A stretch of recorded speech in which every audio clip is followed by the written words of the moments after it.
Os irmãos e irmãs, vamos abrir nossa Bíblia no Evangelho do Senhor Jesus, no capítulo de número 18. Lucas, capítulo de número 18, nós vamos ler também o versículo 18. É bom que assim a gente memoriza Lucas 18 e 18. Sejam todos bem-vindos aqui nessa terça-feira para essa importante obra que o Senhor colocou na mão de cada irmão e irmã em nosso setor. Nós realmente estamos com uma gigantesca missão em mãos, gigantesca, e nós temos a oportunidade de servir a Deus melhor. Nós já servimos a Deus, mas nós precisamos servir melhor, e para servir melhor é que nós nos reunimos.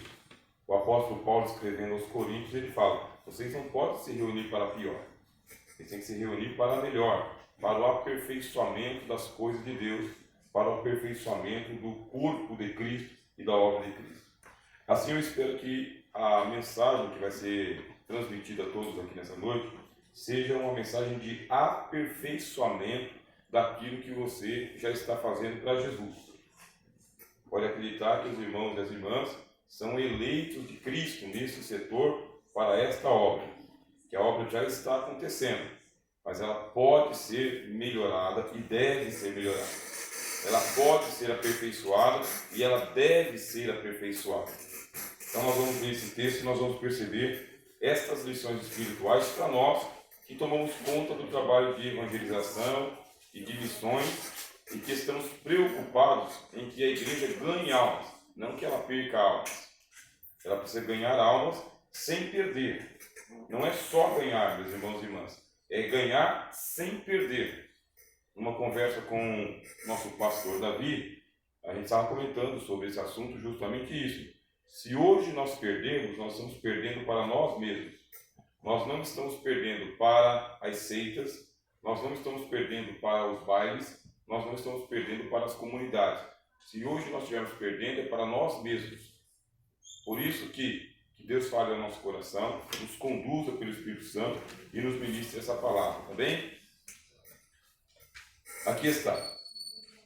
E perguntou-lhe um certo príncipe, dizendo: bom mestre, que hei de fazer para herdar a vida eterna? Jesus disse: por que me chamas bom? Ninguém é bom, senão um, que é Deus.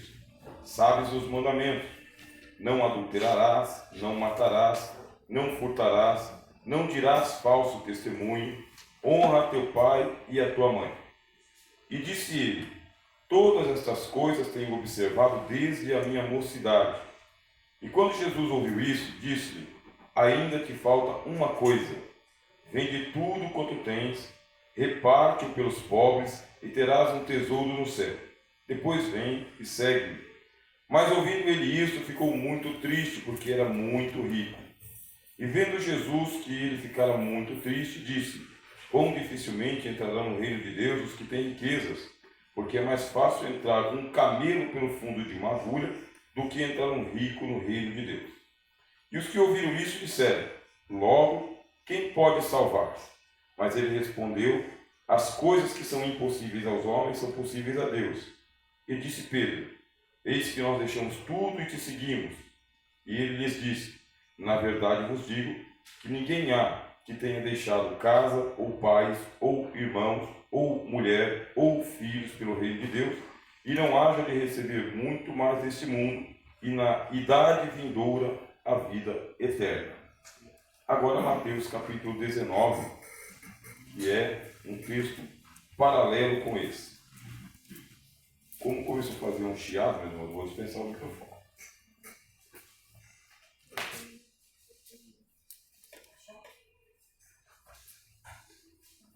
Bom, aí eu vou alterar a voz, tá bem? Agora Mateus capítulo 19, nós vamos ler um texto paralelo com esse. Não todos, só uma parte dele. Está escrito: e eis que aproximando-se dele um jovem, disse-lhe: bom mestre, que bem farei para conseguir a vida eterna?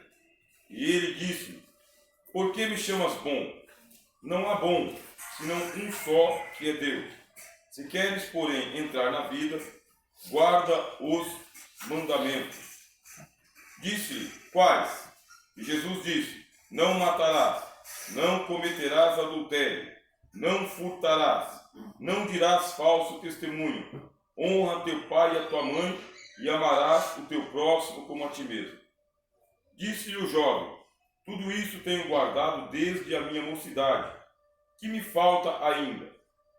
Disse-lhe Jesus, se queres ser perfeito, vai, vende tudo o que tens, e dá-o aos pobres, e terás um tesouro no céu, e vem e segue-me.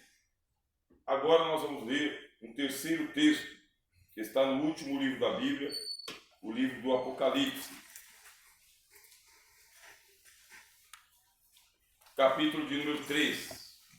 Apocalipse 3. O caráter hoje, meus irmãos, é de uma palestra, tá bem? Então nós vamos fazer uma palestra com os irmãos, por isso os textos. O primeiro texto, que é o texto fonte, é o texto de Lucas. O segundo texto, que é um texto paralelo, é o texto de Mateus. E o terceiro texto, que é um texto correlacionado com os dois primeiros, é o texto de Apocalipse. Todos os três textos são palavras diretas de Jesus, ensinamento de Jesus, não dos apóstolos, mas de Jesus diretamente. Capítulo 3. Ao anjo da igreja que está em Sardes, escreve: isto diz o que tem os 7 Espíritos de Deus e as 7 estrelas. Eu sei as tuas obras, que tens nome de que vives e estás morto.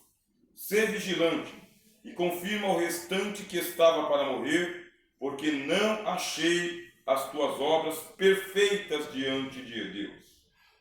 Lembra-te, pois, do que tens recebido e ouvido, e guarda-o, e arrepende-te. Se não vigiares, virei sobre ti como um ladrão, e não saberás a hora que sobre ti virei. Muito bem. Aqui está os três textos. O texto fonte, que é o texto de Lucas, o texto paralelo, que é o de Mateus, e o texto correlato, que é o texto do Apocalipse. Os três textos, eles tratam sobre a perfeição daquele que quer servir a Deus. Perfeição. E por quê? Porque desde o Velho Testamento, Deus estabeleceu o princípio de perfeição para as ofertas que devem ser levadas para Ele. Deus não aceita nada menos do que o que é perfeito. Se for um cabrito, diz Deus, o cabrito tem que ser sem defeito, sem manchas. O olho não pode estar vesgo, não pode estar caolho, furado, caído. A pata não pode ter sido quebrada. E o pelo não pode ter caído. Tem que ser perfeito. Isso se for um cabrito. E se for uma oferta de cereais? Perfeito também, das primícias. Você pega a primeira panha e leva perante o Senhor para ser movido perante o Senhor. Isto é a oferta. E o ofertante? Perfeito também. O sacerdote, ele não podia ter nenhum defeito físico. Se ele tivesse um defeito físico, ele não servia para o sacerdócio. Nenhum defeito é nenhum mesmo. Nem no braço, nem na mão, nem no olho, nenhuma parte do corpo. O sacerdote tinha que ser perfeito. E a roupa? Perfeita também. Ele era vestido desde o tornozelo até os punhos e até o pescoço. Perfeito também. Então Jesus, ele traz de volta este parâmetro do reino de Deus. As obras de Deus devem ser perfeitas. Por quê?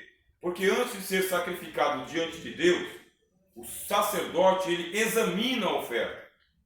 Ele examinava a oferta, a qualidade da oferta, para depois apresentar ao Senhor. Se tivesse defeito, o sacerdote não podia apresentar. Porque se ele apresentasse o defeituoso diante de Deus, o culpado era o sacerdote. Agora, quem que é o nosso sumo sacerdote? Jesus. O que ele faz com o anjo da igreja que está em Sardes? Ele começa dizendo o seguinte: não adianta ter nome de departamento de missões. Não adianta ter nome de culto de missões. Não adianta ter nome de secretário de missões. Não adianta ter nome de diretoria de missões. tem que ser de missões. Porque senão só tem nome de que está vivo, mas não está. A quem nós vamos enganar?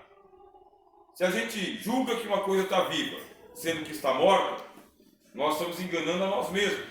Aí vamos levar algo diante de Deus, tentando enganar a Deus. Não.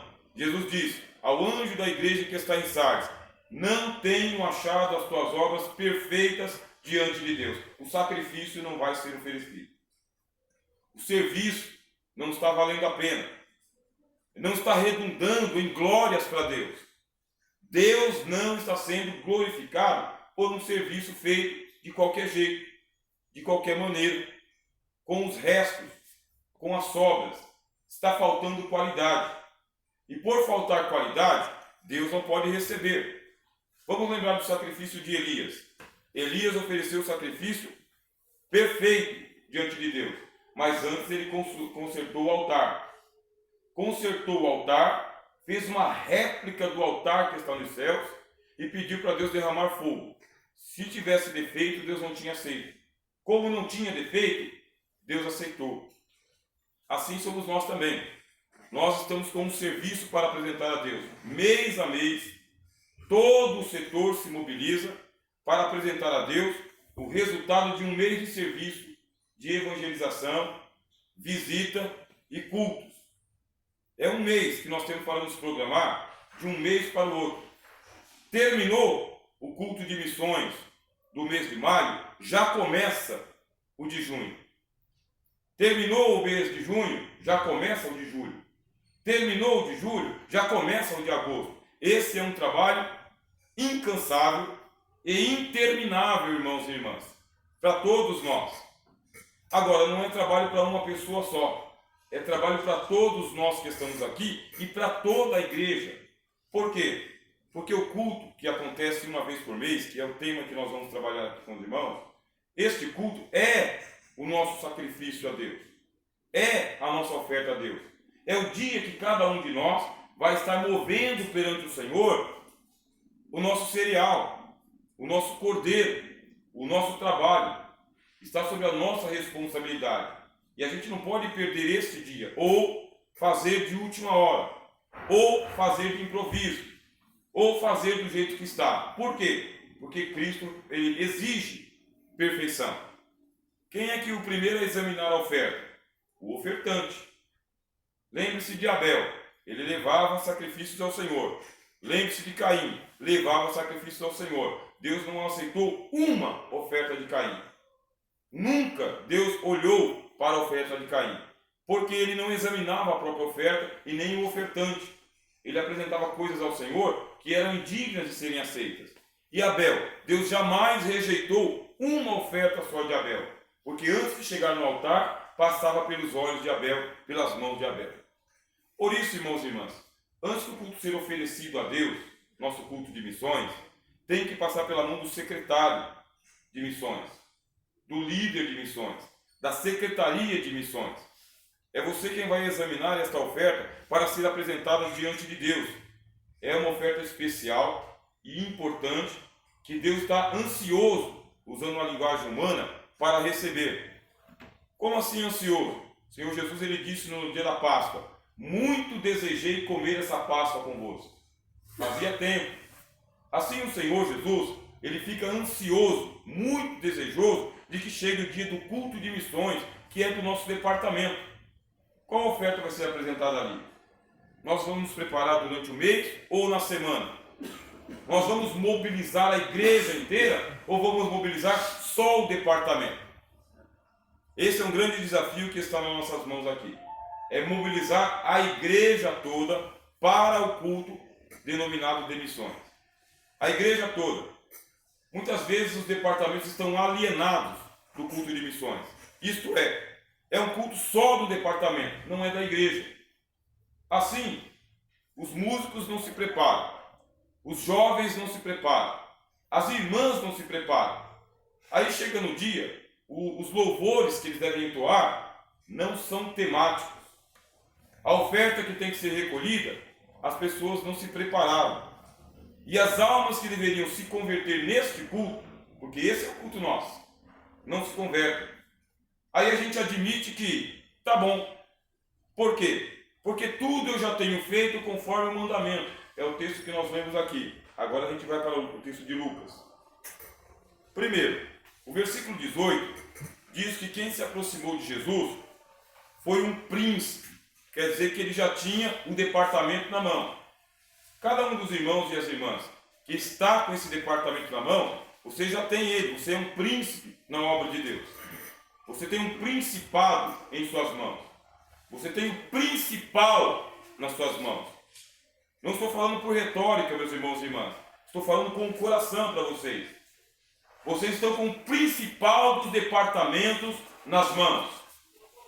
Esse departamento é a porta de entrada do reino dos céus. Esse departamento é a recepção do reino dos céus. Esse departamento é o guardião das chaves do reino de Deus. E vocês são os príncipes e princesas do Senhor. Como que esse homem chegou diante de Jesus? Ele chegou como um príncipe, como nós chegamos no culto de missões. Nós chegamos como príncipes, como principal do culto. Nós vamos conduzir aquele dia. Bem vestidos, nós, nossos filhos, nossa família, nossos irmãos. Nós chegamos para um culto glorioso de príncipe. E tem aqui um sermão, um excelente sermão, uma liturgia de primeira, uma retórica impecável, preparada pelo líder de missões. Quero que os irmãos se vejam no papel do jovem rico. Preciso que os irmãos e as irmãs se coloquem no papel desse moço.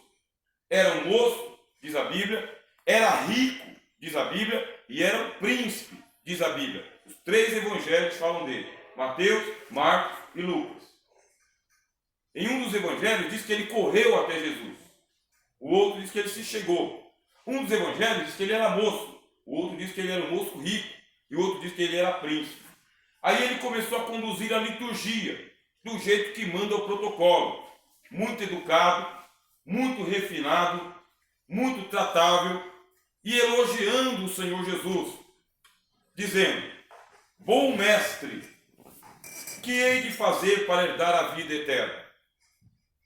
Está certo, nós temos que reverenciar o Senhor Jesus. É assim que a gente abre as nossas liturgias, não é? Irmãos e irmãs, vamos nos colocar em pé para esse importante culto de missões. Aí todo mundo se coloca em pé. Na hora que se coloca em pé, aí vamos fazer uma oração ao Senhor Jesus. Aí na hora da oração, pegamos o microfone e interpretamos uma oração, achando que seremos ouvidos. Estamos cumprindo o protocolo. É assim que nos ensinaram desde pequenininho. É assim que eu aprendi desde o dia 26 de junho de 1994, quando eu desci as águas do batismo. Ou dia 22 de abril de 1994, quando eu aceitei a Jesus.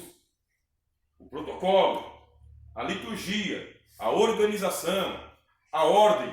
Vamos fazer uma oração. E interpretamos uma oração diante de Jesus, acreditando que o sacrifício começou a ser oferecido e que Deus vai receber do jeito que está. Só que, irmãos, o Senhor Jesus ele não pode ser pego no contrapé. O Senhor Jesus jamais será pego pela nossa retórica. Jesus jamais será pego pela nossa liturgia. Jamais. Você viu que ele repreendeu o anjo da igreja de Sardes? E agora ele vai repreender o príncipe. Seja príncipe, seja jovem, seja rico. Se houver um defeito no sacrifício, ele rejeita o sacrifício. Ele quer melhor, porque não tem achado as tuas obras perfeitas diante de Deus. Chegou floreando a oração, aí Jesus corrige aonde? Jesus corrige a oração. Primeiro, meus irmãos, nós temos que aprender a orar. Todos nós. Os apóstolos chegaram para Jesus e disseram: os discípulos de João Batista estão aprendendo com João Batista como orar. Os dos fariseus aprendem com ele como orar. E o Senhor ensina-nos a orar. E o Cristo não disse: tá bom do jeito que vocês estão orando, tá certo, pode continuar assim. Não. O Cristo pegou e ensinou e disse: vós orareis assim. Aí ensinou a oração do Pai Nosso. E na oração do Pai Nosso está dito assim: venha a nós o vosso reino. Seja feita a vossa vontade, assim na terra como nos céus. Jesus ele aqui está corrigindo a oração. Ele está dizendo o seguinte: Por que me chamas bom? Por que você se convence com a retórica? Por que você acredita que o floreio de palavras é suficiente para converter os pecadores, para convencer o auditório? Usar títulos e títulos de nobreza não é o suficiente. Por que me chamas bom? Vamos para uma reflexão, irmãos. Nós não temos muito palavrão? Temos. Nós não temos bons sermões? Temos. Nós não temos bons oradores? Temos. Nós não temos boa música? Temos. E a gente fala, tá bom. Aí Jesus fala, como que você pode falar que isso está bom? O que está bom? Quantos bons existem na Bíblia? Um só. Quem? Deus. É Jesus examinando o padrão de qualidade. Quando termina o culto, meus irmãos e irmãs, nós devemos fazer aquela reflexão. Como foi o culto? Foi aceitável? Deus aceitou? Deus coroou o nosso trabalho com salvação de almas? Nós conseguimos resgatar pessoas perdidas para o reino de Deus? Aconteceram reconciliações? Nós trabalhamos para que isso acontecesse? Se nós trabalhamos e não aconteceu, a gente não pode dizer que está bom. Se nós pregamos e ninguém se converteu, nós não podemos dizer que está bom. Se nós louvamos e ninguém se emocionou para entregar a alma para Jesus, nós não podemos dizer que está bom, porque só há um que é bom, Deus. Nós não podemos chamar bom aquilo que não é bom. Tem que corrigir a rota, porque corrigindo a rota, corrigindo a oração, corrigindo a visão, aí a gente começa a entrar nos parâmetros do reino de Deus. Amém? Amém. Estão como pregador? Então nós, irmãos, somos os responsáveis por esse serviço. Nós somos os avaliadores da qualidade do nosso serviço. E antes de chegar aos céus, veio para nossas mãos. Não sei, não preciso saber, os irmãos aqui devem saber, com qual qualidade que o departamento chegou na sua mão. Com qual qualidade o culto está acontecendo. Com qual qualidade o teu serviço está acontecendo. Cada um avalie a si mesmo, diz o apóstolo Paulo. E assim terás louvor só em ti mesmo, e não no pastor Paulo, e não no irmão Fernando. Cada um avalie a sua própria obra, se você está aprovado ou não. Aqui, em alguns textos, coloca assim, o mancebo de qualidade. É um título. Jesus continua a conversa com ele e diz assim, ninguém há bom, senão um, que é Deus. Sabes os mandamentos: não adulterarás, não matarás, não furtarás, não dirás falso testemunho e honra teu pai e a tua mãe. O que significa isso? Significa que aquele que é o ofertante, aquele que é o líder do departamento, aquele que é o secretário e a secretária do departamento, precisa cuidar de si mesmo. O apóstolo Paulo, falando a Timóteo, ele disse, olha por ti mesmo e pela doutrina, porque fazendo isso, te salvarás tanto a ti mesmo, quanto aos que te ouvem. E aqui, com a liberdade que nos é dada, eu direi aos irmãos e às irmãs, se o líder de departamento de missões não cuidar do bom testemunho, você não vai ter credibilidade nenhuma diante da igreja. Ninguém vai acreditar em você. Se você for um turista nos trabalhos da igreja, e eu acredito que não, por isso que Deus te escolheu, mas se você for um turista, a igreja não vai dar crédito a você. Se você encontrar justificativas para um trabalho mais ou menos, a igreja não vai dar credibilidade a você. Jesus falou para ele, vamos ver se você tem testemunho. Porque o básico dá para cada um de nós fazermos, irmãos. Qual que é o básico nosso? O básico nosso é escola bíblica dominical. Líder de missões precisa participar da escola bíblica dominical? Certamente. Se não todos os domingos, a maior parte dos domingos. Vez por outra, sair com a família, mas aí está justificado. Agora, ausenta-se da escola dominical. Você está perdendo uma grande porta de responsabilidade ali na escola dominical. Cultos de ensinamento na igreja, que são ministrados pelo dirigente. O dirigente não vai confiar em você para você fazer um bom trabalho de missões, porque você não tem credibilidade se você faltar no culto de ensinamento. Se você ficar julgando o ensinador, dizendo: esse pastor não tem nada que me ensinar. Você está perdendo a sua credibilidade. O dirigente não vai confiar em você. Você vai fazer um serviço mais ou menos. Você vai tapar buraco. Você vai ficar ali como um step. É porque só tem você, vai ficar você mesmo. Se tirar você, não tem outro para colocar no lugar. Mas, se você é da escola bíblica dominical, a maior número das vezes, se você participa a maior número das vezes do culto de ensinamento da sua congregação, está presente ali. Na quinta-feira tem culto também. Se puder contar com você para auxiliar em qualquer serviço da igreja, você está preparando o terreno, que é um bom testemunho para o culto de missões. Por quê? Porque nós queremos credibilidade com os nossos dirigentes, irmão. A gente não quer brigar com o nosso dirigente, não quer contender com os nossos dirigentes. A gente quer um culto de missões fervoroso, cheio da graça de Deus, cheio do poder de Deus, cheio da unção de Deus, cheio da autoridade de Deus. Por isso, vai cuidando do seu testemunho na sua congregação, mas cuida direitinho. Vai fechando as brechas, como dizem os profetas. Vai fechando as portas ou apertando as torneirinhas. Vai ganhando credibilidade. Vai crescendo mais do que os teus irmãos. Não tem problema não. O salmista fala: eu me tornei mais sábio do que os meus mestres. E por quê? Porque os meus mestres pararam, eu continuei. Vai cuidando do seu testemunho. Jesus está dizendo aqui: vamos ver se você tem testemunho para isso que você está pedindo. Você está pedindo a vida eterna. Você conhece os mandamentos? Você conhece o protocolo? Você conhece usos e costumes da sua igreja, da sua denominação? Se você conhece os usos e costumes, obedece eles. Você representa o ministério.